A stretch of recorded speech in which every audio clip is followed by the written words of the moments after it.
Bienvenidos a un nuevo episodio del podcast de INNIC. Esta semana os vamos a contar cómo hacemos las ventas en Factorial. Voy a tener conmigo a Nitia Fajardo, una pieza clave de mi equipo. Nitia se incorporó en Factorial como vendedora y fue escalando desde las docenas de clientes nuevos al mes que incorporábamos solo en España a internacionalizar en el mundo en 9 mercados, añadir varios centenares de clientes al mes, abrir una oficina en el otro lado del Atlántico, implementar procesos para enlatar todo aquello que de forma natural conseguíamos hacer a pequeña escala. Y en general vamos a descubrir en este podcast cómo no es tan distinto vender un SaaS B2B a vender coches o inmuebles. En el fondo, tiene que ver con generar relaciones de confianza con clientes, resolver problemas de forma honesta y sincera, y ser capaz de explicar y enlatar este proceso con muchas personas, liderando también a estas personas, acompañándolas en el proceso de aprendizaje y siendo capaz de generar nuevos líderes constantemente, nuevos managers que implementan lo que hacíamos el primer día a pequeña escala. Y el podcast de esta semana es posible gracias a vosotros, que nos seguís en YouTube,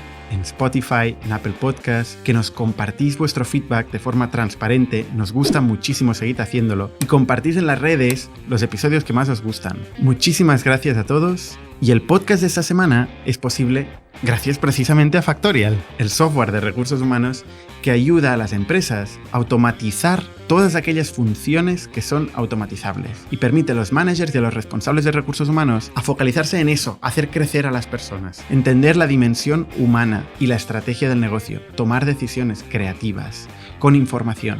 Todo esto no era posible antes, pero la buena noticia es que hoy sí lo es. Muchísimas gracias Factorial por hacer posible este podcast y sin más os dejo con la experiencia de Nitia Fajardo. Bienvenidos a Startup Inside Stories de INNIC, un podcast donde hablamos de startups, negocio y tecnología. Bienvenidos una semana más al podcast de INNIC. Yo soy Bernat Ferrero y hoy estoy con Nitia Fajardo. ¿Qué tal, Nitia? Hola, muy bien, gracias, Bernat. Nitia es una persona de mi equipo que lleva ventas, una de las líderes de ventas detrás de Factorial y de las claves de nuestro crecimiento, la verdad. Y hoy lo que me gustaría, Nitia, es contar un poco en las entrañas de lo que hacemos en Factorial, ¿no? O sea, como en los últimos 2 años en ventas de Factorial ha habido una transformación brutal. O sea, empezamos que éramos 4 y ahora somos, no sé, 100 y pico. Actualmente en ventas solo. Entonces, hemos sacado una serie de aprendizajes. Empezamos desde cero. Pero hemos sacado una serie de aprendizajes que creo que realmente a nuestra audiencia le pueden ser útiles, ¿no? Y de ahí que te he pedido, digo, Nitia, ¿podemos hablar de ventas durante 1 hora en el podcast de INNIC y contar un poco la historia de Factorial? Pero antes de entrar en la historia de Factorial y de ventas, que creo que es muy relevante, me gustaría explicar brevemente cuál ha sido tu experiencia previa. Porque tú, antes de Factorial, habías trabajado en ventas. Sí, obviamente. Bueno, en primer lugar, gracias por invitarme al podcast. Muchísimas gracias, la verdad, me hace mucha ilusión.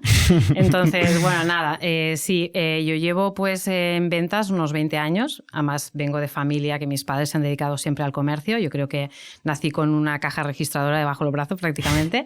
Y bueno, me inicié en el mundo de las ventas, sobre todo en el mundo inmobiliario, en el cual estuve vinculada unos 6 años aproximadamente. Allí aprendí, bueno, en mi inicio toda la parte más de la gestión, administración, hasta que el que era el director de la oficina en su momento, pues bueno, vio en mí pues una parte comercial, ¿no?, que quizá yo no quería ver, ¿no?, o reconocer, y me propuso probar. Y probé y me fue muy bien. Me hace gracia que digas que no querías reconocerlo. Sí. Porque esto pasa. Pasa bastante. Hay un cierto desprestigio a la venta, ¿no? Y la gente dice, yo no quiero, no vendo. Porque se asocia al vendehumo. Exacto. Yo creo que la parte comercial siempre ha estado como muy asociada, ¿no?, al vendehumo, ¿no? Una parte como como poco profesional, ¿no? Por decirlo de alguna manera. Y bueno, pues al igual inconscientemente lo piensas así, pero a día de hoy te puedo decir que lo mejor que me ha pasado ha sido dedicarme a las ventas, porque es una cosa que a mí me apasiona y creo que no es vender humo, es resolver problemas, ayudar a las personas, encontrar su pain, su necesidad y al final es gratificante, ¿no? También, con lo cual creo que es un oficio más igual que cualquier otro y que es importante porque al final hoy en día todo está relacionado con las ventas, ¿no? Entonces, al final es... o sea, requiere creatividad, requiere análisis, requiere inteligencia. Es meterse en un cliente que tiene una situación compleja, especialmente la venta de software, y ser capaz de encontrar cómo mejorar su status quo, ¿no? Exacto. Y a partir de ahí, pues utilizando evidentemente tu producto, ¿no? Y si ves que no le vas a poder ayudar, pues no hacerle perder tiempo, ¿no? Bueno, ni hacerle perder el tiempo a él, ni perderlo nosotros también, ¿no? De alguna manera. Entonces, por eso es súper importante siempre en la venta en general entender muy bien el problema que tiene el cliente y cómo yo se lo puedo resolver, ¿no? De alguna manera, preguntando. Súper importante preguntar. Qué difícil es preguntar bien. Es difícil. Y al principio no preguntas tanto, ¿no? Y eso es una parte importante que luego vas aprendiendo, ¿no? A lo largo de los años, ¿no? Y yo creo que el oficio de las ventas es una cosa que cada día aprendes cosas nuevas, ¿no? Y siempre tienes algo que aprender, porque aparte también el consumidor va cambiando, la forma de vender también cambia, ¿no? Y tú te tienes que ir adaptando y cada día aprendes, ¿no? ¿No te da la sensación de que una carrera de ventas vas evolucionando, aprendiendo a preguntar y acabas preguntando como un niño? Porque al final son las mejores preguntas cuando preguntas ¿por qué?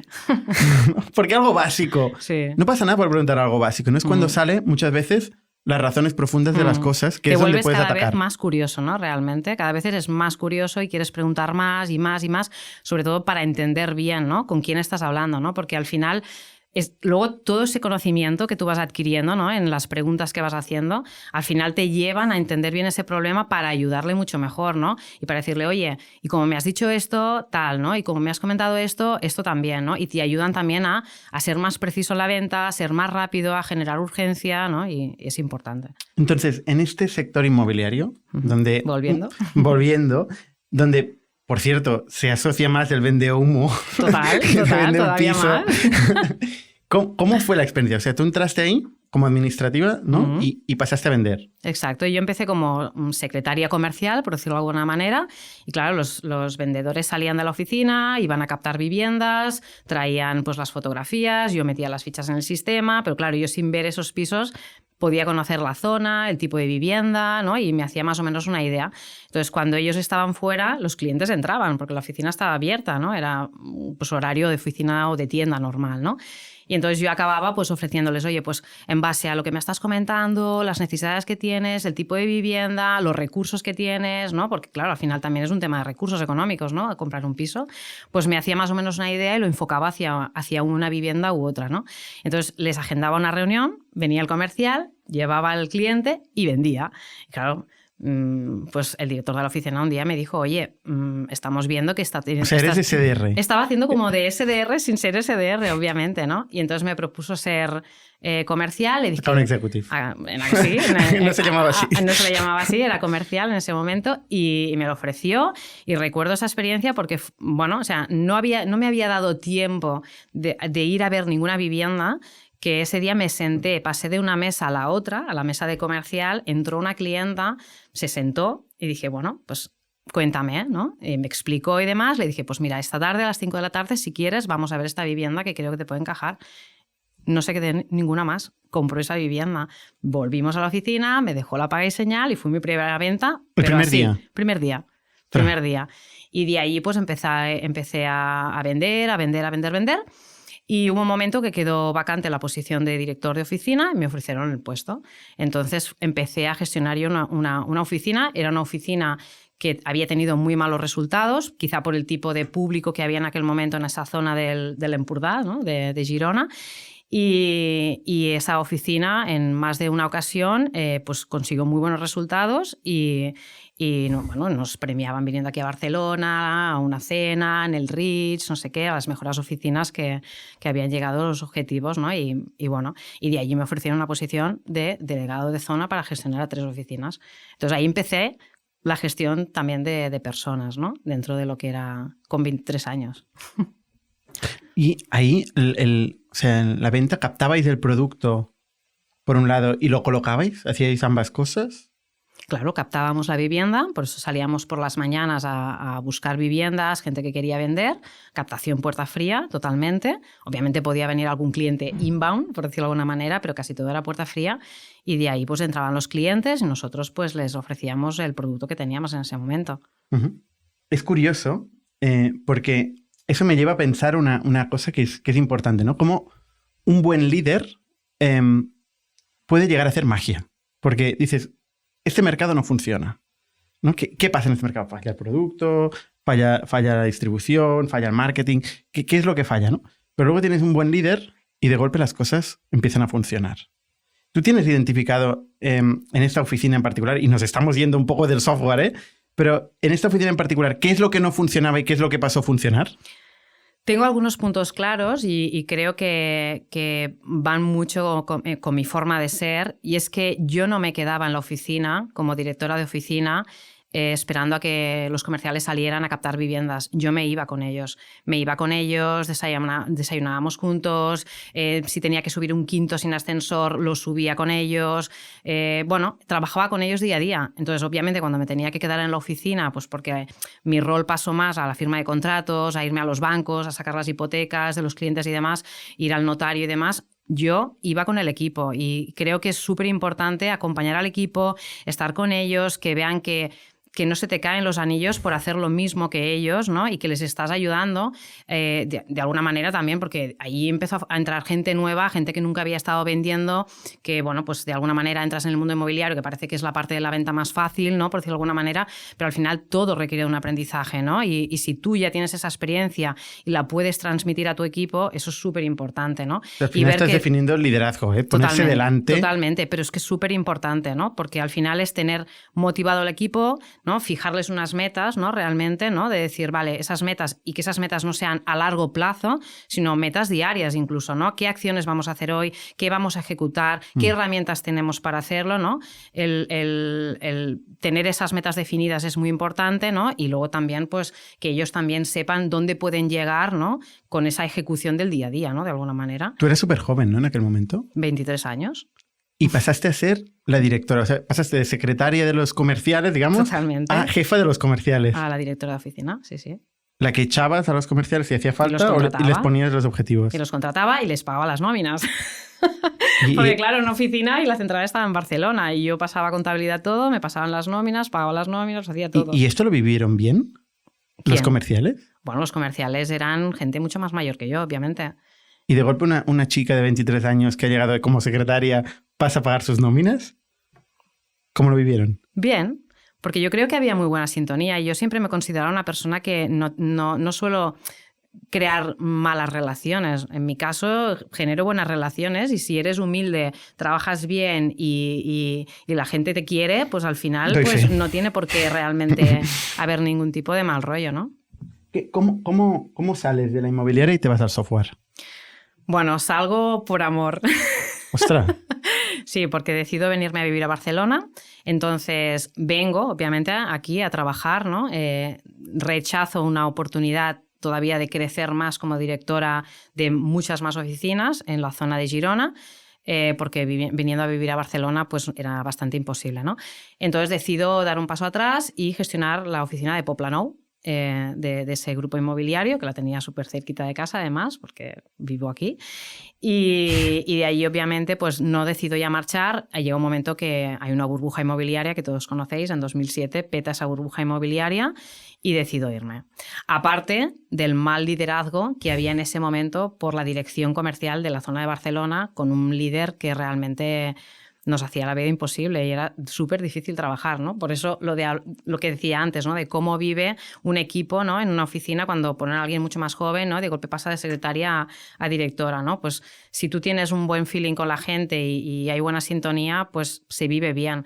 Pero si la persona no es un buen líder y te hace la vida imposible, pues bueno, pues es complicado.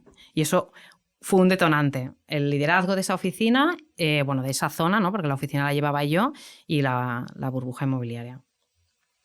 Entonces, ¿entras en el mundo del software cómo? Entro en el mundo del software haciendo entrevistas. y diciendo, pues me tengo que reinventar un poco, ¿no? De alguna manera. No es intuitivo venir del inmobiliario y pasar al software. No. Fue la decisión correcta. Sí. Eso seguro. Sí, pero... sí, está claro. Pero bueno, pues empiezo a moverme. Es verdad que de la inmobiliaria me voy por recomendación a trabajar a una compañía venta B2B de servicio de taxis, ¿no? Yendo a compañías, empresas para que contrataran el servicio de taxi. Estoy unos meses allí, me sigo moviendo y encuentro pues en una empresa que me llaman, que quieren hacerme una entrevista para vender software. En ese caso era para prevención de riesgos laborales, que va muy de la mano también de recursos humanos, porque de hecho los decision makers eran los directores de recursos humanos, porque prevención de riesgos estaba por debajo, ¿no? De ese equipo de alguna manera, siempre en compañías mucho más grandes, de más de 500 empleados, porque la prevención de riesgos era obligada a tenerla en empresas que tuvieran como un servicio de prevención propio dentro, en empresas de más de 500 empleados. Y bueno, pues me encuentro en una entrevista en la que digo, bueno, contarme un poco, yo he mirado un poco qué es lo que hacéis, ¿no? Y a partir de ahí, pues bueno, súper importante conocer el producto, conocer un poco qué es lo que vas a vender, conocer la ley de esa prevención de riesgos, formarte en prevención de riesgos laborales, que también tuve que hacerlo, con un nivel muy básico, pero para entender un poco de qué iba el tema. ¿Era un SaaS el software? No era un SaaS, se instalaba en cliente-servidor realmente, y era para compañías muy grandes. Y bueno, pues a partir de ahí pues vas aprendiendo, y al final la relación con los clientes es lo más importante, el hablar, el conocer, el preguntar, lo que hablábamos antes, y al final es muy importante conocer un producto y conocer qué es lo que estás vendiendo, pero creo que también es muy importante empatizar con el cliente, entender sus necesidades, entender cómo le puedes ayudar, ¿no? Y entendiendo esto y conociendo qué es lo que hace tu producto, al final haces un match, ¿no? Y bueno, pero claro, obviamente empiezas a aprender muchísimas cosas, ¿no? De qué es un software, ¿no? En qué arquitectura está hecha, ¿no? Que si un servidor SaaS o en cloud, ¿no? En aquella época era todo el mundo cloud. ¿Qué es el cloud? No lo sabíamos ni nosotros mismos lo que era el cloud, ¿no? Una nube por ahí flotando. Y bueno, al final pues vas aprendiendo cositas, ¿no? Que aunque no seas ingeniero informático, pues bueno, te llaman la atención y poco a poco pues vas metiendo en el mundo del software. Sí. Curioso. ¿Y cómo llegas a ITNIC? Porque no llegas a Factorial. Primero llegas a Kipu, otra empresa de ITNIC. Sí, exacto. Pues después de 9 años estando en esta empresa de software, pues decido hacer un cambio en mi vida, ¿no? De alguna manera, pues también en ese momento fui madre. Por desgracia, hay muchas empresas en las que todavía no valoran pues la mujer trabajadora, la mujer que es madre, ¿no? Y que tiene que combinar ambas tesituras, ¿no? O no sé cómo se diría, ¿no? Porque al final, pues obviamente las mujeres un día u otro, pues muchas querrán ser madres, otras no, ¿no? Pero entonces cojo mi baja maternal y cuando vuelvo de mi baja maternal, pues me encuentro que me cambian la posición, aún y bien teniendo muy buenos resultados. Bueno, desprecio, ¿no? Yo sentí desprecio, ¿no? En ese sentido y bueno, me cansé. Y decidí hacer un cambio. Realmente el cambio fue bajar también un poco, porque al final yo allí estaba gestionando a un equipo de distribuidores para un producto que dentro de esa misma compañía de prevención había también un software médico, que es donde pasé a gestionar ese equipo de personas. Y vengo aquí haciendo una entrevista donde veo una dinámica muy distinta, gente joven, con muchísimas ganas, con un producto muy novedoso. No conocía el mundo de las startups en aquel momento, obviamente, porque vengo de compañías mucho más old school, y me llama la atención. Y aplico y tuve muy buen feeling con la persona que gestionaba Kipu y entré. ¿Entras como vendedora? Entro como vendedora. Sí, Full cycle. Full cycle. Es decir, prospectas, prospecto, generas tus propios... Bueno, realmente ahí no había tanto outbound, había muchísimo lead inbound, entonces llamaba, hacía el prospecto de esos leads, agendaba mis reuniones, mis demos, hacía mis demos y hacía todo el seguimiento posterior. O sea, entraban hasta el cierre. Por la web, vía inbound, exacto, a través del esfuerzo de marketing que se hacía, ¿no? Y tú convertías estos leads en reuniones deals, primero, reuniones. ¿No? Y de ahí luego los pasabas a gestorías partners. Porque la gestoría era partner, le llamábamos partner, no cliente, ¿no? Exacto, sí. Aunque bueno, pagaba obviamente a la gestoría, ¿no? Y luego a través de esa gestoría penetrábamos la cartera de clientes de la gestoría, ¿no? Exacto. Ayudándole obviamente al gestor, que no era solamente penetrar hacia el cliente, sino que el propio gestor tenía un beneficio, ¿no? Porque al final tenía la documentación al día, ¿no? Podía hacer sus impuestos en el momento que lo necesitara, ¿no? Y que a día de hoy todavía es así. Y la empresa tiene al día también y muy bien. toda la información de sus cierres, de sus facturas, puede buscar con un clic cualquier documentación relativa a su negocio, ¿no? Aprovechamos para hacer la venta de equipo, obviamente. ¿Qué pasa? Porque pasas de vendedora a manager.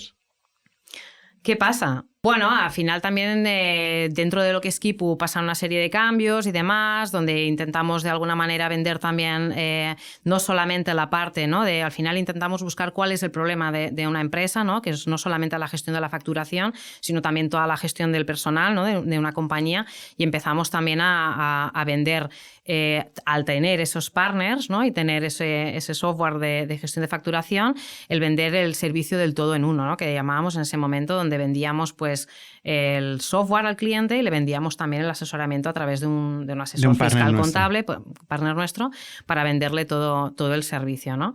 En ese cambio, Bernat me hace manager. No, es que no me acuerdo, la verdad es que no te acuerdas. No me acuerdo cómo fue, ¿no? Bueno, hubo algún cambio donde, bueno, buscábamos una dirección de cómo fidelizar también esos partners, esas asesorías, ¿no? Y hubo un momento en que había crecido muchísimo todo el equipo de ventas, vuelvo a quedarme sola, ¿no? Y decidimos hacer un cambio, ¿no? Hacia otra dirección, que es un poco esta que comentaba, y a partir de ahí, con ese cambio de dirección, pues decidimos montar un nuevo equipo de ventas enfocado al all-in-one, ¿no? Y también a la venta de partners, y bueno, y me dais la oportunidad de poder gestionar ese equipo, ¿no? Y de montarlo. Y fue así. Y en cierto momento, te lo preguntaba porque realmente no me acordaba, cómo fue. Sí que fue un momento donde yo también estuve bastante involucrado. En un cambio, una transición en Kipu, ¿no? Que acabó culminando en que gran parte del equipo de Kipu se unió a Factorial. Gran parte, quiere decir, 2/3 partes de Kipu se unieron a Factorial, ¿no? Esto lo explicaremos otro día con más detalle, esta operación. Pero tú de golpe pasaste de ser manager, estar en el comité de dirección de Kipu, donde veías, evidentemente, pues, todas las decisiones que se tomaban en Kipu, que era una empresa de 40 personas, o 50 personas en aquel momento, a volver a ser vendedora en Factorial. Sí, sí. ¿Cómo viviste esto, o sea, este cambio, ¿no? Porque... Bueno, a ver, yo viví este cambio, pues obviamente pues al final son cambios que tomas, ¿no? Y primero los meditas, ¿no? Y demás, pero sobre todo confiando en las personas que lideran ese proyecto, ¿no? Y de los que, pues obviamente tú, por ejemplo, ya estabas involucrado en él, ¿no? Y al final es confiar en esas personas, ir de la mano, viendo que era un proyecto muy ambicioso realmente, de un crecimiento y un volumen muy importante, ¿no? A corto plazo, ¿no? Que realmente luego se ha visto que realmente ha sido así. Y con ganas de poder ayudar en ese nuevo proyecto y crecer junto a esta compañía, ¿no? Al final. Entonces tú pasas de un día estar vendiendo Kipu a estar en la mesa de al lado, porque estamos todos en ITNIC, ¿no? Y conocías a todo el mundo de Factorial, evidentemente, y pasar a vender Factorial. ¿Es fácil cambiar de producto? De un producto de gestión administrativa a gestión de recursos humanos. A ver, es fácil en el sentido de que al final es entender otra vez más, ¿no? Lo que comentábamos antes del problema que resuelve ese producto, ¿no? Y al final es una relación otra vez con un cliente, ¿no? Y entender y preguntar y saber qué es lo que necesita, ¿no? Y cómo le podemos ayudar. Y al final es otro software, ¿no? Donde tú vas a solucionar otro tipo de problemas. Entonces, fácil pasar de un software a otro. A ver, es fácil relativo, ¿no? Porque al final tienes que tener ese aprendizaje, ¿no? De entender. Pero una vez, si tú tienes ganas y conoces ese problema, ¿no? Realmente yo no lo veo difícil. ¿Cuánto tiempo te llevó? A mí, hacer mi primera venta me llevó 25 días. ¿Sí? ¡Ostras! Sí. En el primer mes. ¿Tú crees que un buen vendedor puede vender cualquier cosa? Es una pregunta... Un buen vendedor puede vender cualquier cosa. Sí, creo que sí. Que formándose y entendiendo muy bien qué es lo que está vendiendo y entendiendo muy bien la necesidad y el problema que resuelve, creo que un buen vendedor puede vender cualquier cosa. Porque al final es el producto es importante, pero es más importante entender. Sin embargo, tú no contratas vendedores de coches. No. ¿Por qué? No me han llegado, vendedores de coches. O sea, realmente no hay un no, A mí me puede venir un vendedor de un puesto, de un chiringuito de helados, y si a esa persona le veo actitud, ganas, y que es una persona coachable, que tiene energía y que es humilde, ¿por qué no? Aunque no tenga ni idea de lo que es un negocio, cómo funciona por dentro, lo que es un software, lo que es la tecnología. Creo que es muy importante el rol del manager de formar a esas personas. Pero no todo el mundo es igual de fácil de formar. ¿O no, sí? No, pero para eso al final tú tienes que hacer las preguntas adecuadas también en esa entrevista para entender si esa persona es coachable, no es coachable. Y obviamente te puedes equivocar, Todos nos equivocamos. Pero al final yo creo que lo más importante son las ganas, la disposición que tenga esa persona y lo coachable que sea esa persona. El concepto coachable. Sí. Anglicismos de aquí tenemos por un tubo. Vale, o sea, me parece curioso, porque hay disparidad de opiniones en cuanto a esto, si un vendedor es reutilizable en cualquier industria. Uh-huh. Al final, quizá, vale, o sea, te puedo decir, quizá no va tanto de la mano de si cualquier vendedor es reutilizable para cualquier o distintas industrias. Yo creo que al final es más también las ganas, ¿no? Y el tipo de vendedor y en el momento en que esté ese vendedor. También es súper importante, uh-huh. ¿Vale? Porque al final hay una cosa que yo siempre digo que es súper importante, que aquí estamos todos para aprender y para desaprender, ¿no? Y tenemos que estar dispuestos... Flexibilidad. Sí, pero tenemos que estar dispuestos a desaprender, ¿no? Si no estamos dispuestos a desaprender, va a ser complicado que una persona, un vendedor que esté en un nivel de ventas, en un tipo de empresa distinta y no quiere desaprender habilidades que ha adquirido que quizá no sean las adecuadas para la venta de este otro producto, entonces no va a ir bien. Uh-huh. Vale. Entonces tú entras en Factorial el año 2019. 19, sí. Estamos en enero 2020. De 2019, viniendo de Kipu. Y es un año en el que justo acabamos de cambiar de modelo de negocio en Factorial y acabamos de pasar de... Tenemos un modelo de negocio de venta de nóminas. Uh-huh. O sea, vendíamos servicios profesionales y pasamos a vender SaaS. 2020, software. Perdona. No. Si estamos en 2021, enero del 2020. ¿Esto fue enero de 2020? Ah, vale. No. Sí, 2020, claro, sí, correcto. Sí. Pasamos de vender... primero vendimos beneficios. Primer modelo de negocio Factorial es venta de beneficios, incluyendo seguro de salud, etc. Segundo modelo de negocio fue la venta de servicios profesionales. Lo que queremos en Factorial es eliminar cualquier fricción a la adopción del software. Es decir, que cualquier persona que tuviera los problemas de recursos humanos que nosotros solucionamos pudiera implantar la solución fácilmente sin ni siquiera pagar por ella. Uh-huh. Hasta que nos damos cuenta, final del 19, medianos o el 19, que efectivamente no vamos a generar un modelo de negocio sostenible de esta manera y decidimos cambiar de modelo de negocio y empezar a cobrar por el software. Uh-huh. Cosa que nos hace hacer un salto brutal en la facturación de la compañía. Multiplicamos por 10 uh-huh. aquel año, ¿no? Uh-huh. Y tú cuando entras ya es un software y uh-huh. cobramos por un software. Exacto. ¿No? Uh-huh. Entonces, entras como vendedora, año del COVID. Empieza el COVID. Es verdad.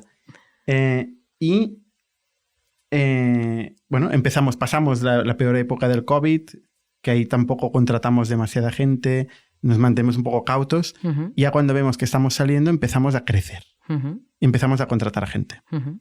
Entonces, pasamos de un modelo en Factorial donde nuestra venta es full cycle, que es decir, buscamos perfiles generalistas que son capaces de prospectar, uh-huh. generar sus propios leads, y luego llevarlos a una demo y uh-huh. llevarlos a la venta propiamente, a un cliente. Uh-huh. Y poco a poco vamos dándonos cuenta que tiene sentido ya, a medida que vamos teniendo más certidumbres, ir especializando esa función. Uh-huh. Y entre otras cosas decidimos internacionalizar, porque veníamos de una venta muy centrada en España, y de dividir Factorial en 2 zonas. Uh-huh. Que llamamos la A y la B. Sí, esto ya ha sido más en 2021, ¿no? Finales ¿Sí? del 2020, inicios del 2021. A finales del 2020, ¿cuál era el equipo? El Es que equipo, tengo una memoria de pez. bueno, sí, es verdad, tienes razón. Había una parte de A y B, pero no era tan clara como ahora, ¿no? Porque realmente estaba España y Francia, realmente, ¿no? Correcto. Y empezamos a hacer nuestros pinitos en México también, Es verdad, ¿no? De es alguna verdad. manera. O sea, empezamos con España y empezamos con Francia. Exacto. A la segunda mitad o final del año 2020, correcto. Exacto. Y de cara a finales, ¿no? Empezamos también, ¿no? Yo creo que en julio, agosto empezamos a entrar una persona también para empezar a crear un equipo en México, aunque realmente desde España, antes de montar ese equipo desde aquí de México, ya estábamos atendiendo a leads que nos llegaban de México, Colombia, Perú, Inbound, etcétera, ¿no? que venían como spillover del hecho Sí, de que estábamos comunicando exacto, en castellano exacto. y nos venían clientes de México, que es donde sin descubrimos hacer la oportunidad de realmente un México. buen trabajo, ¿no? Realmente de Exacto. marketing. Uh-huh. Entonces, lo primero que hacemos es dividir los equipos, es verdad, en España y Francia. Y tú pasas a llevar a España. Exacto. Uh-huh. Es decir, pasas de vendedora otra vez a manager. A manager. Pasa que te pasa constantemente en la vida, ¿no? Que me encanta. Y tú tienes la humildad cada vez de volver a vender y demostrar cada vez desde cero Uh-huh. Que tú puedes vender, que puedes ser la mejor vendedora y que puedes crecer a manager, ¿no? Uh-huh. Me gusta vender. No me gusta estar desvinculada de la venta. Obviamente entiendo que cuando eres manager tienes otro tipo de responsabilidades, pero me gusta, como te he comentado al inicio, ¿no? De estar en contacto constante con el equipo, ¿no? Y no perder ese rol, ¿no? de la venta, ¿no? Que al final es la emoción de las ventas, ¿no? Realmente, y el que te hace pues tener esa vidilla, ¿no? Día a día de cómo piensan los clientes, del vender, de llegar a los objetivos, ¿no? Entonces, el año 2020 es el año en que demostramos que la segunda mitad sobre todo, ¿no? Que somos capaces de escalar, Uh-huh. de crecer en equipo y formarlo y hacerlo funcionar. Y no solo eso, sino somos capaces, y lo descubrimos el último quarter del año, que somos capaces de llevar nuestro producto con éxito a otro mercado. Uh-huh. Y decidimos volvernos locos. ¿No? Y el año 2021... Y no parar de contratar. Una vez tenemos certidumbres, Uh-huh. el año 2021 decimos, aceleremos. Uh-huh. Y no aceleremos en estos 2 mercados, sino vamos a abrir 9 mercados. Uh-huh. Y la situación ahí se complica. Es donde creamos las zonas A y las zonas B, Uh-huh. de los cuales, pues, tú pasas a llevar El la área zona A, A, que es la que contribuye el 70% o el 60% del revenue de la compañía, ¿no? Uh-huh. Y es donde más headcount, donde más gente acaba viendo, ¿no? Uh-huh. Actualmente hay unas 50 personas en tu área. Sí, unas 50 personas entre lo que sería el sur de Europa, que es España, Portugal, Italia. Portugal, Italia, hay Portugal, Brasil, también tocamos Brasil, y México, que paso a gestionarla yo en ese sentido también. Y eso también es una cosa que ahora entraremos, ¿no? Porque es que has tenido un montón de retos este año, Uh-huh. como por ejemplo abrir una oficina en el otro lado del Atlántico. Uh-huh. ¿Y cómo gestionar esta oficina? Uh-huh. Con otra zona horaria, con otro mercado muy distinto, ¿no? Uh-huh. Pero antes que eso, ¿cómo cambia la estructura de ventas, ¿no? Pasamos a tener, de tener vendedores que son generalistas Full cycle. Uh-huh. a tener especialistas, ¿no? Y tener un equipo de personas que generan base de datos, un equipo de personas que llaman a esta base de datos, otros que reciben los leads de marketing. Uh-huh. ¿Cómo funciona esta estructura? Bueno, yo creo que al final, a medida que vamos creciendo, ¿no? Y que el producto va creciendo, que Factorial se va haciendo más conocida, donde realmente también es verdad que el tema del COVID ayudó a muchísimas empresas, o sea, el software nos ayudó a muchísimas empresas, ¿no? A gestionar a sus empleados durante el working from home, porque al final era una realidad, ¿no? Y sigue siéndola, y sigue siéndola, ¿no? Y nos ha ido muy bien, ¿no? Y conforme hemos ido creciendo, realmente vemos que el trabajar en full cycle y que realmente nos llegaban muchísimos leads, no estábamos siendo eficientes, ¿no? Porque al final tú trabajas con un CRM, que es súper importante, pero trabajas a través de las tareas, te creas tus deals, te creas tus reuniones, pero al final cuando tienes tal volumen de reuniones, al final hay tareas que pasan a quedarse atrás, que al día siguiente dices, ostras, tengo que volver a llamarlas y no estás siendo eficiente, ¿no?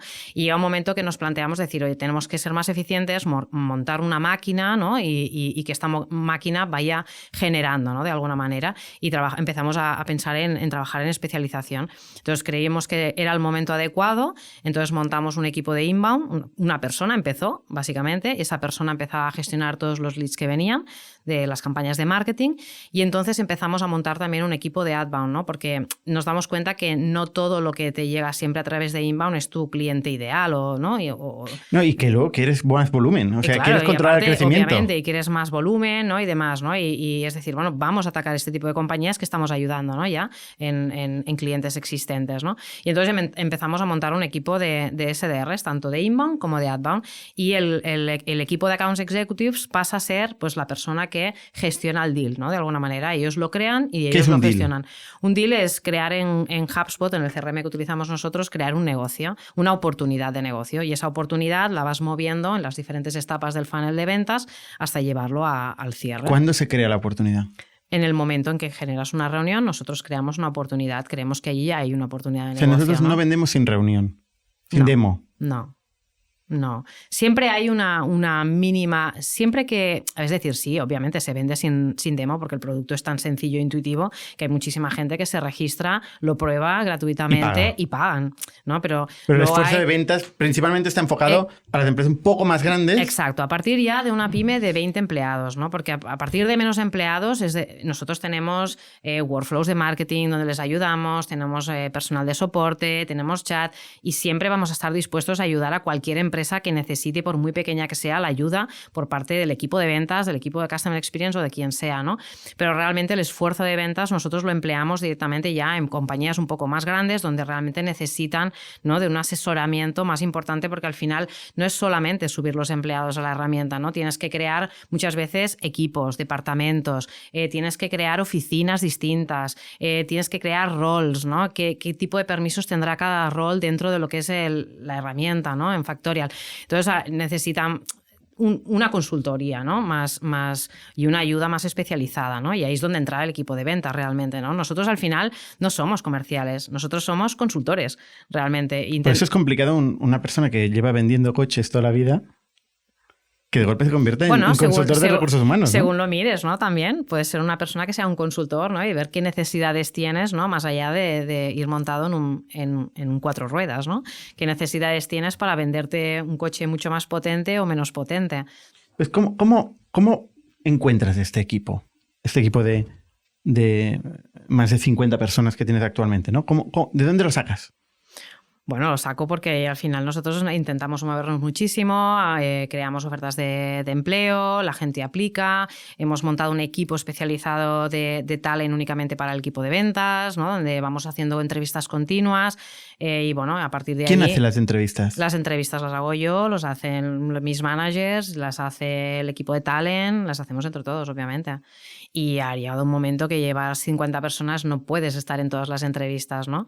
Y tienes que confiar en el equipo y a los managers que estás formando también para que ellos empiecen a hacer entrevistas, ¿no? O sea, hemos pasado, ¿no? de gestionar la oficina de España, ¿no? Con 7 comerciales, ¿no? A pasar a un equipo de 50 personas en diferentes mercados, ¿no? Entonces llega un momento que dentro de ese crecimiento ya no solamente he gestionado a las personas, he tenido que crear managers de cada una de las zonas, un manager para Brasil, un manager para México, un manager para España, ¿no? Y al final estás delegando, ¿no? También esas tareas a estas personas y bueno, pues llega un momento que te dedicas a hacer hiring, pero luego también a formar a esos managers, ¿no? Y eso que estás diciendo es de lo más difícil para mí que existe, ¿no? ¿Cómo se genera un manager? Bueno, yo siempre, o sea, al final confiando, ¿no? Y al final también cuando una persona entra en una compañía, ¿no? Antes hablábamos de las metas, ¿no? Tú tienes que fijarle unas metas, tienes que fijarle unos objetivos y tienes que crearle también un plan de carrera que sea muy claro, ¿no? Y unos incentivos, ¿no? De crecimiento que vean más allá de que cuando venda voy a tener esa comisión, ¿no? Es cómo voy a ir creciendo, ¿no? En ese plan de carrera, ¿no? A una nueva posición y a un futuro pues rol mucho más importante como puede ser el de un manager, ¿no? Al final eso lo tienes que cumplir porque si tú lo estás poniendo sobre el papel al final tienes que ayudar a estas personas a hacerlas crecer, ¿no? Y al final pues bueno, cuando son personas que llevan contigo en el equipo tiempo formándose, has estado formando como vendedores, pues tienes que darles la oportunidad también de formarlos como managers, ¿no? Entonces claro, al final pues al principio es difícil, ¿no? Entonces yo siempre les digo que lo primero es que conozcan a las personas que van a estar en su equipo. Para mí yo creo que es lo más importante, ¿no? Porque al final, pues bueno, hay que hacerles un seguimiento diario, semanal, vas a estar trabajando con ellos, ¿no? Pero lo más importante, antes de sentarte con esa persona y decirle, bueno, ¿cuántas demos has hecho? ¿Cuántos clientes has visto hoy? ¿Cuántas ventas vas a cerrar? ¿No? Antes que esto, al final tienes que conocer a la persona, ¿no? Ver sus intereses, conocer esa persona, qué le mueve, qué hace en su día a día, ¿no? Y luego preguntarle también muchísimo, ¿no? En cuanto a que te dé feedback, ¿no? ¿Qué crees que podría hacer como manager para ayudarte, ¿no? O sea, generar un vínculo. Generar un vínculo con esa Una persona. relación. Es lo más importante, ¿no? Porque generando luego ese vínculo, yo creo que tienes las herramientas, ¿no? Para que esa persona confíe en ti, ¿no? Realmente, y ver que puede confiar esa persona en ti también, y puedes, obviamente, luego jugarás con la parte de premiarle cada vez que hace algo bien, ¿no? Realmente. Uh-huh. Pero también, obviamente, tiene que ser consciente que vas a hacer autocríticas de esa persona de vez en cuando, ¿no? ¿No crees que es parecido a lo que haces con un cliente? También generas un vínculo, una relación. Sí, claro. Es que de confianza. Todo va de relaciones y de confianza. Y de saber hacerlo. Que no es trivial. No, pero se aprende. Yo creo que son cosas que vas aprendiendo con la experiencia, con los años. Por eso al principio de todo te decía, ¿no? que cada día aprendes algo. Aunque lleves vinculado 20 años en el mundo de las ventas, siempre hay algo que aprender. También algo que desaprender, ¿eh? Y soy muy fan de esta frase. De tu propia frase. Sí. Interesante. Es curioso porque evidentemente hay mucha literatura de cómo montar equipos de ventas en SaaS, ¿no? El famoso Predictable Revenue de Aaron Ross y muchos libros sucesivos, ¿no? Pero nosotros lo fuimos aprendiendo en nuestra propia carne, ¿no? Sí que es verdad que vamos leyendo literatura, pero hemos ido aprendiendo y viendo los problemas antes de que, o sea, en el momento que se producen, ¿no? Y atacando los problemas cuando surgen, ¿no? Exacto, por ejemplo, un ejemplo, ¿no? También es el equipo de SDRs de Outbound, ¿no? Al final, tú puedes darle una base de datos, ¿no? Decir, pues mira, ¿no? Aquí tienes una base de datos de X, ¿no? Que hemos sacado de internet o la Cámara de Comercio, lo que sea, y empezar a llamar, ¿no? Pero claro, llamas a puerta fría, no sabes con quién tienes que hablar, preguntas por el director de recursos humanos y lo más seguro es que te cuelguen, ¿no? Porque es como, bueno, ¿y por qué te tengo que pasar con el director de recursos humanos, ¿no? Entonces, bueno, obviamente, pues tienes que trabajar muchísimo en la formación en el día a día del equipo de recursos humanos, de SDRs, ¿no? Para irlos formando, pero llega un momento que te das cuenta que incorporando otra pieza clave dentro del equipo, como puede ser un lead miner, ¿no? No sé si se dice así la palabra. Sí. Sí, pero ya ahora explicarás, espero, lo que es un lead miner. Sí, bueno, pues al final está incorporando esta figura, ¿no? Que esta figura, pues al final lo que hace es buscar, ¿no? En esas bases, hacer un trabajo de búsqueda previa, ¿no? De encontrar quién es la persona que gestiona recursos humanos dentro de esa compañía, quién es el CEO de esa compañía, qué intereses le mueven, qué teléfono tiene, qué correo tiene. Entonces, buscar esa información previa para darle al SDR, ¿no? Esa información mucho más mascada, ¿no? Y que al final podamos, ¿no? Buscar esa previa información, contactar con esa persona, ver pues a través de herramientas, ¿no? Qué intereses le mueven, ¿no? Y qué tan al día está, por ejemplo, en la gestión de recursos humanos, si está en grupos, ¿no? Y nos hace ser mucho más eficientes y mucho más rápidos luego a la hora de generar interés con esas empresas, ¿no? Eso ha sido otro de los grandes éxitos que hemos tenido en 2020 y desde luego en 2021, ¿no? El montar equipos de outbound. Y tú dices, la clave es la especialización también, ¿no? El curar bien estas bases de datos que van a SDR para conseguir mejorar su tasa de éxito, porque si no es que realmente es muy frustrante, ¿no? Exacto. Estar todo el día llamando a gente que no existe, además, ¿no? ¿Y qué más es clave para montar un equipo de outbound? Porque no es fácil, ¿eh? No es fácil. La gente que nos está escuchando seguramente está intentando montar equipos de outbound. ¿Cómo montas equipos de outbound con éxito? Bueno, pues buscando con gente con muchísimas ganas, que lo hemos comentado antes, y luego también es clave el acompañamiento y la formación constante, ¿no? Con estos equipos, y más allá de una formación en cuanto a algo muy técnico a nivel de producto, me refiero más quizá a hacer muchos roleplays con los managers, hacer muchos team buildings de equipo, se hacen muchísimas escuchas de llamadas del propio equipo, ¿no? Pues nosotros, por ejemplo, lo que hacemos mucho es, pues una persona pues tiene una llamada y la misma persona, ese mismo SDR, identifica qué llamadas ha hecho mejor y qué llamadas ha hecho peor, ¿no? y las tiene que exponer delante de todos sus compañeros, ¿no? Y al final exponer las buenas llamadas siempre es gratificante, ¿no? Pero exponer las malas no, y ahí se pasa mucha vergüenza, pero se genera muchísimo vínculo, muchas risas, ¿no? Que ayudan a que el resto de las personas del equipo, ¿no? Aparte que se sientan mucho más comprometidas, ¿no? Pues ayuden a dar ese feedback positivo y qué hubieras hecho en esta llamada y qué le hubieras dicho, oye, y prueba, ¿no? Y al final esto es un prueba-error que ayuda también a formar al equipo, ¿no? Y al final hay que pensar que son personas, no son personas que están detrás de un teléfono o máquinas que están detrás de un teléfono llamando constantemente, sino que también tienen motivaciones, ¿no? Y a ellos realmente les motiva también la energía y la moral es lo más importante. Es lo más importante, especialmente en estos equipos de outbound, sí. donde es importante tener resiliencia también al rechazo, porque el rechazo es lo más normal. Obviamente. ¿No? Sí. Y ser capaz de encontrar el hueco para generar misterio, porque no van a vender. Lo que van a hacer es encontrar el problema, la persona adecuada, el problema, y llevar al cliente a una reunión. Exacto. Y para que realmente se presente la reunión al cliente, han tenido que generar cierta expectativa y cierto misterio sin desvelar cuál es la solución o cuál es el producto. Y no es fácil. Y eso no es fácil, porque al final, no sé, al igual nos ponemos tú y yo ahora a hacer una llamada de este tipo y al final nos cuesta también, ¿no? Porque bueno, hemos hecho varias veces. Exacto, y no es fácil, ¿no? Y al final el formar a este tipo de personas y el que sea, pues, ¿no? Formarles en esa resiliencia también, ¿no? De que, bueno, hoy no es, pero mañana sí, ¿no?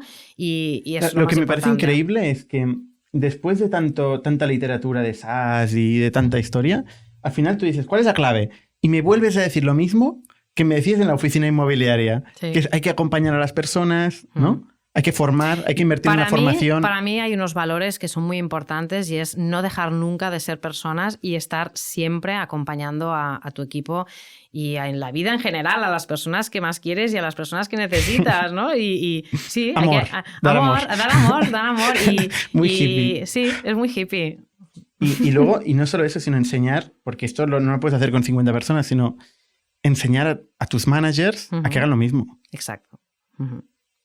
No es fácil. No, pero esto ya lo he contado antes, ¿no? Básicamente es formarles, ayudarles, ¿no? Y que aprendan a conocer, ¿no? Realmente a la persona con la que están trabajando, que para mí es clave. Si no conoces con quién estás trabajando y a quién tienes, qué les motiva, qué les gusta, ¿no? Cómo se mueve en su día a día, luego no vas a tener esas teclas para ayudarle, ¿no? En lo bueno y en lo malo. En lo bueno, en cómo hacer... Porque está muy bien que te hagan palmaditas en la espalda, ¿no? De, ay, esto lo has hecho muy bien y tal, pero de vez en cuando también tienes que saber cómo decirle a una persona que se ha equivocado y si tú has generado ese vínculo y esa confianza, esa persona va a entender por qué le estás diciendo que se ha equivocado en esto para aprender, ¿no? sobre esa crítica que estás haciendo.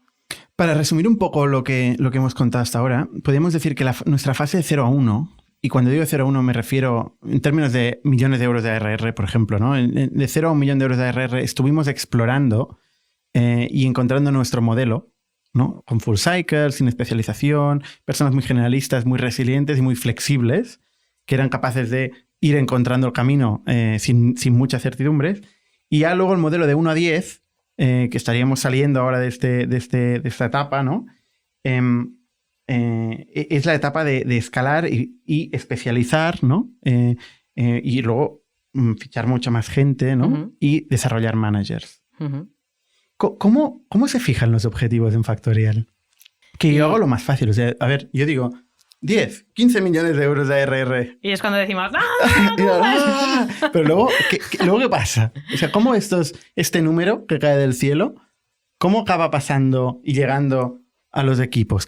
¿Cuál es este proceso? Bueno, pues básicamente lo que hacemos es hacer los números para hacer ese número mágico que queremos. Y acabarlo repartiendo rep a rep, ¿no? Y distribuir de dónde vienen los Entonces, leads. Al final también tienes que ser un poco realista y decir, vale, con tantos reps, ¿no? Tengo que repartir tanto, pero si tengo tanto, ¿realmente esta persona me va a poder hacer esto? No. Necesito más personas, añadamos a más personas, ¿no? Porque al final lo que queremos es llegar allí, ¿no? Si tú pones infinitas personas y vendes infinito... Hombre.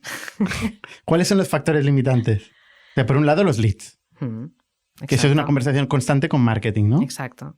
Sí, porque al fin y al cabo es verdad que el lead inbound, obviamente, O sea, si tenemos que diferenciar el lead inbound y el outbound, yo siempre digo que el lead inbound tiene sus pros y sus contras, ¿no? Porque el inbound obviamente es una persona que viene interesada, ¿no? Y es un hot lead, ¿no? Por decirlo de alguna manera, pero el contra es que igual que te viene a ti, le irá a 4 o 5 compañías más, ¿no? Y entonces, pues bueno, al final estás pues comparándote obviamente con otras herramientas, ¿no?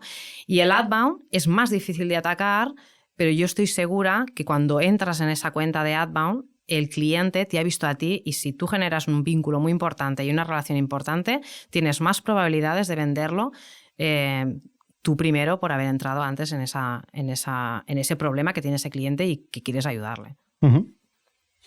¿Cómo funciona la relación con marketing? ¿Qué pasa cuando no hay leads? Pues siempre estamos peleando, no hay leads. No, bueno, nosotros básicamente tenemos una reunión semanal con el equipo de marketing, yo en particular también con la Head of Marketing, donde nos vamos poniendo un poco al día en cada uno de los mercados. Las reuniones con marketing para el área A, pues básicamente pues vienen todos los growths de cada mercado, ¿no? Pues de Italia, de Brasil, Portugal, de México y de España. Y ahí tenemos growth managers, marketing growth managers para cada uno de los mercados. Y ahí básicamente lo que hacemos es analizar un poco el tipo de leads, la cantidad, el qué necesitamos para llegar a estos objetivos este mes, ¿no? Cuántos deals hemos sido capaces de generar con este número de leads, ¿no? Y bueno, vamos activando las diferentes palancas, ¿no? para trabajar. Pero llega un momento que al final no todo es... o sea, lo que hablábamos al principio, al final el crecimiento no se espera solo con inbound, ¿no? Al final por eso hay que ir a buscar, ¿no? Para crecer más rápido, pues creando un equipo de SDRs de outbound, ¿no? Y es clave tener a ese equipo porque al final no pueden haber excusas para no vender. ¿Me explico? Al final, si queremos seguir creciendo, tenemos que ir a buscar esos clientes que creemos y sabemos que podemos ayudar. Ahora que me dices esto de las excusas, me lleva a producto. Es la otra gran excusa de ventas, ¿no? ¿Cómo es la relación con producto? Mira, realmente tengo pocas quejas, porque realmente en otras compañías en las que he estado y he trabajado a nivel de producto era muy complicado trabajar y es verdad, y tengo que decir que aquí me saco el sombrero y realmente la relación con producto es muy buena. Se están creando reuniones semanales con producto, están siempre dispuestos a ayudarte, vienen a las reuniones de Pipeline Review con nosotros para entender los problemas que tienen nuestros clientes y cómo pueden ellos seguir haciendo crecer ese producto para resolver esos problemas, que no sea un problema muy puntual de un cliente, ¿no? Concreto, porque al final nosotros estamos haciendo un software que tenemos que buscar el resolver problemas a nivel general, ¿no? Pero realmente la relación con producto tengo que decir que a día de hoy es muy buena. No está haciendo la pelota, ¿no? Aprovechando el podcast. No, vale. No. No, efectivamente están muy es involucrados. Verdad, sí, están muy involucrados. Una cosa que es muy importante en Factorial, yo creo, es producto y ventas. Yo siempre lo cuento por ahí, ¿eh? O sea, producto y ventas es lo mismo. Es que el go-to-market es producto y el producto es go-to-market. O sea, nosotros entramos en mercados donde no sabemos nada. Y empezamos vendiendo y hablando con clientes, ¿no? Y es el input principal de producto. Yo creo que si estas dos cosas no funcionan juntas, la empresa no tira. Uh-huh. Yo creo que es una de las claves. Pero hablando de abrir mercados... No, y hombre, y no te voy a decir que obviamente siempre la relación ha sido así, pero es que realmente se está haciendo muy bien y están muy involucrados, pero obviamente siempre, ¿no? Tenemos... Ventas siempre se va a quejar a nivel de producto que falta algo para algún mercado. Me veo a César diciéndome, ¿lo ves? Mira el podcast, mira por minuto, tal. No, realmente siempre ventas va a estar detrás de necesitamos esto porque los clientes lo piden, ¿no? Y cuando esto lo tenemos, ¿no? Porque al final acabamos consiguiendo que eso se haga, ¿no? Porque al final obviamente vamos de la mano, ¿no? Y si al final hay una necesidad que tenemos que resolver, pues oye, vamos a hacerla, ¿no? Pero luego vendrá otro problema, ¿no? Tenemos que hacer esto, ¿no? Este año pasó otra cosa, que es que también yo hice la parte más fácil en mi casa, en mi Excel. Me dije, vamos a abrir 9 mercados, ¿no? Y luego, hágase. ¿Cómo se abre un mercado? ¿Por dónde se empieza? Pues así, hágase. Un día te viene Bernat y te dice, pues a partir de enero vamos a abrir 9 mercados. Tú vas a llevar estos mercados y tu compañero va a llevar estos otros. Vale, ¿qué hacemos, no? Bueno, pues al final te fijas un poco de la experiencia, ¿no? Vivida en el mercado que ya tienes abierto, ¿no? Ver qué es lo que te ha funcionado, porque al final llevas 1 año, 2 años, 3 años con un prueba-error, ¿no? Y quizá ya te planteas no empezar, ¿no? con el full cycle, ¿no? ¿no? Como hacíamos al principio en España, sino pues ya te enfocas en decir, ok, vamos a abrir el mercado, pero ya sabiendo qué es lo que nos ha funcionado, ¿no? Pues creando un equipo de inbound, creando un equipo de outbound, creando un equipo de accounts executives, ¿no? Y a partir de ahí ir haciendo crecer, ¿no? A medida que vas ganando recursos y vas penetrando en ese mercado, ¿no? Y bueno, tan sencillo como esto, entendiendo... ¿Cómo le fijas un objetivo a un account executive de un mercado nuevo? Bueno, al final, al principio de todo, los objetivos se fijan siendo muy... intentando ser muy, ¿cómo diría? ¿Generosos? Muy generosos, sí, la palabra generosos, gracias. Siendo generosos, porque al final tampoco sabes lo que te vas a encontrar, ¿no? Y al final, gracias a Dios, el producto que tenemos es un problema que resuelve los problemas de todos los equipos de recursos humanos de cualquier mercado, ¿no? Porque al final todos tienen este problema, pero es verdad que hay legislaciones, leyes de un mercado o de otro que quizá no se adaptan a la misma, ¿no? A la que tú estás trabajando aquí en España, ¿no? Pero si no abres ese mercado y empiezas a trabajar, empiezas a tener reuniones con clientes, ¿no? Empiezas a tener un equipo para agendar esas reuniones y tenerlas, no conoces realmente el problema que pueda haber, ¿no? Como mucho puedes hacer una búsqueda de mercado previa y te vas a reunir con 4 o 5 empresas, pero no vas a detectar realmente la realidad hasta que no te pones a trabajar como si realmente ya estuvieras en ese mercado trabajando, ¿no? Y es como al final empiezas a detectar pues, problemáticas, nuevas legislaciones. Pues, oye, pues por ejemplo en Italia nos encontrábamos que se pedían muchísimas ausencias por horas a nivel de vacaciones. Oye, pues tuvimos que lanzar esa funcionalidad y hacerla, ¿no? Y bueno, vas detectando y vas trabajando de la mano de producto, de la mano de equipo de marketing para hacer crecer también toda el orgánico dentro de esa, ¿no? A nivel de marketing dentro de ese mercado, que te vayas dando a conocer, haciendo muchísimos webinars, yendo a eventos, ¿no? Como ponentes y bueno. ¿Qué pasa cuando un vendedor no consigue sus objetivos? ¿Qué pasa? Bueno, al final hay que... O sea, pasar, en ese mes no debería de pasar nada. Entonces, al final lo que tenemos que hacer es detectar por qué no ha llegado a sus objetivos, ¿no? Detectar qué es lo que no está haciendo bien, ¿no? O qué es lo que el manager no ha hecho bien, ¿no? Porque al final también te puedes achacar la culpa, ¿no? En un momento dado, ¿no? Ver qué es lo que ha faltado por mi parte, ¿no? O por parte del manager que esté gestionando ese equipo, ¿no? De personas que no llegan a los objetivos, saber, ¿no? Detectar esa parte y analizar muy bien a través de las herramientas que tenemos, que es muy importante. Yo creo para un vendedor tiene que ser muy organizado y es muy importante trabajar con el CRM, con las herramientas, siendo súper organizado, trabajando por tareas y teniendo muy claro los pasos que tiene que hacer en cada momento, ¿no? Porque muchísimas veces el fallo está ahí. Entonces, el orden, la organización, seguir un proceso. El orden, en el proceso, ¿no? Y luego también, pues, acompañar a esa persona en las siguientes reuniones, ver cómo está haciendo las preguntas adecuadas al cliente, si realmente está entendiendo el problema que tiene el cliente, si no lo está entendiendo, ¿por qué? ¿Qué te ha faltado? ¿Qué deberías de haber preguntado? ¿Todos nuestros reps hoy están utilizando el CRM? Sí, obviamente. ¿Todos? Todos. Unos mejor que otros, pero todos. ¿Cómo se consigue que el típico vendedor que es bueno y sabe vender a su manera y luego ves que no... ¿Pero dónde tienes el deal? En este post-it. Que vuela. A ver, primero se consigue de buena fe, yendo bien, hablando. Oye, tenemos que trabajar así porque es la mejor forma, hay que trabajar por tareas, porque es la única forma de no dejarte nada pendiente, de saber en todo momento qué deals tienes, qué llamadas tenías que hacer, porque al final, cuando gestionas tantos clientes, obviamente te acuerdas, ¿no? Cuando entras dentro del CRM y ves ese cliente en particular, porque al final acabas creando esa relación, ese vínculo, ¿no? Con esa persona que te acuerdas de casi todas de ellas, ¿no? Pero por mucho que te acuerdes de ellas, si tú no tienes una tarea creada, no te vas a acordar de que tenías que llamarla a esa persona, ¿no? Y entonces ahí pierdes oportunidades realmente, ¿no? Entonces, vale, yo he creado un vínculo muy fuerte con esa persona, me queda muy bien, pero no me acordaba que tenía que llamarle hoy. Y al igual era muy importante que le llamaras hoy. Aunque venda, si no está siguiendo el proceso... Si no sigue el proceso, esa persona, aunque venda, podría vender mucho más. Eso demuestra que esa persona es buena, pero con una buena organización vendería el doble. Y luego te permite a ti tener cierta predictibilidad de qué punto estamos, ¿no? Exacto. Sin eso es imposible. Exacto, sí. porque tienes que poder ver realmente dónde tienes en el funnel de ventas esas operaciones y sobre todo más cuando se va ajustando al final de mes, que es cuando nosotros hacemos el cierre, ¿no? Cada final de mes y cuando tú puedes intervenir y ayudar a esa persona. Entonces, obviamente al principio empiezas, ¿no? Pues venga, vamos a ayudarte, te voy a crear por tareas. Incluso yo soy, mea culpa, he sido incluso de las personas que he entrado en el CRM y les he limpiado tareas a los ¿Sigues haciéndolo? A los reps. No. ¿A 50 personas? No, obviamente no, pero lo he llegado a hacer. Y al final, pues bueno, te tienes que poner más hater, ¿no? Y decir, pues mira, si esto no pasa, todos esos deals y todas esas tareas se las voy a asignar a otro rep, ya está.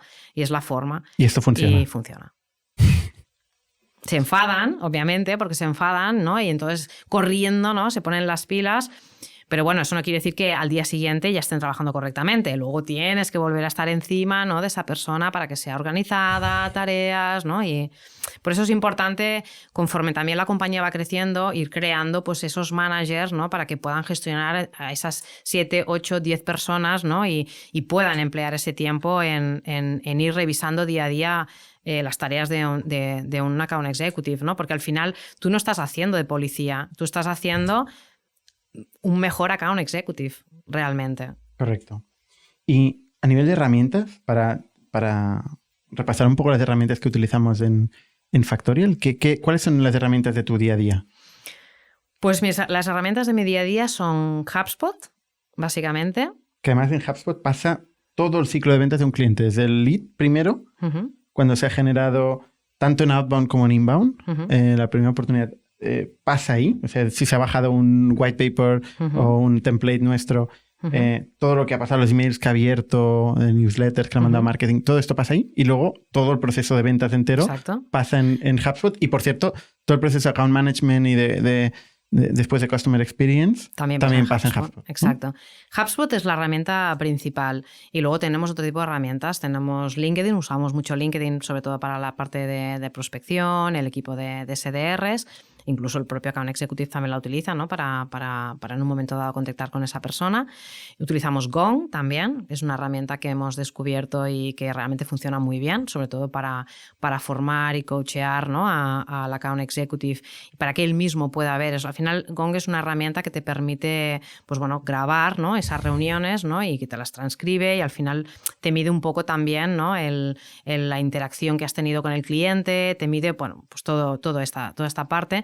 Pero sobre todo la usamos más para coachear, para ayudarnos a nosotros mismos a entender dónde quizá deberíamos de haber hecho esa pregunta adecuada y no la hemos hecho, ¿no? Que a veces te encuentras con un cliente que le estás generando urgencia y el cliente no está en ese punto, ¿no? Y es porque no has hecho las preguntas previas. Y además es un coaching que es escalable, porque este mismo coaching te sirve para otra gente que luego lo vea como ejemplo. Exacto, y se forman en ello. Que ahí es donde Gong yo creo que genera un poco una revolución, ¿no? En este espacio, con Gong y herramientas similares. Sí, exacto. Pero sí, el día a día obviamente HubSpot es la herramienta principal que usamos. Nitia, ¿cómo abres una oficina en México? ¿Cómo abro una oficina en México? Bueno, en el caso de México concreto, ¿no? Que hemos visto que ha funcionado, ¿no? Ahora explicaré. Nosotros hicimos, pues, bueno, nuestros primeros pinitos, ¿no? Como hemos comentado antes, abriendo pues una oficina, o sea, no abriendo una oficina, perdón, creando un equipo de ventas desde aquí, desde España, ¿no? Pero con un horario muy distinto, ¿no?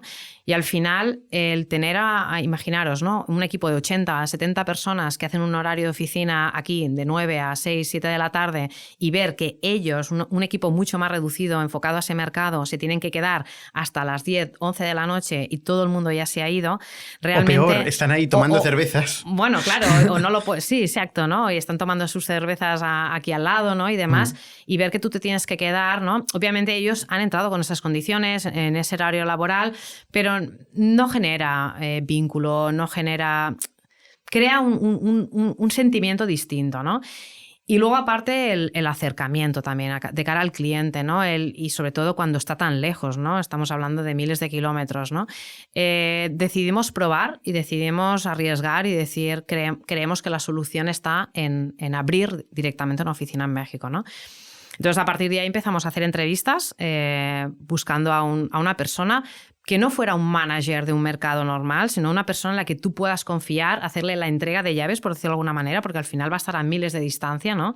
De lo que es el headquarter, ¿no? de Factorial, y tienes que confiar en esa persona, ¿no? Y dimos con la clave. Encontramos a una persona que es Rodrigo, a quien le mando un saludo, y esa persona la trajimos aquí, la formamos aquí durante un mes, estuvo conviviendo en las oficinas de Factorial con nosotros, día a día.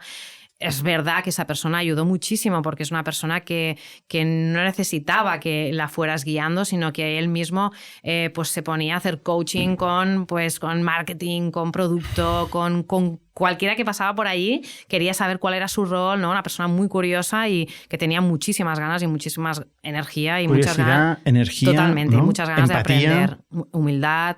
También. Es un poco lo que buscamos en toda la gente que fichamos en Factorial, pero especialmente en la gente que crece, en los managers, ¿no? Exacto.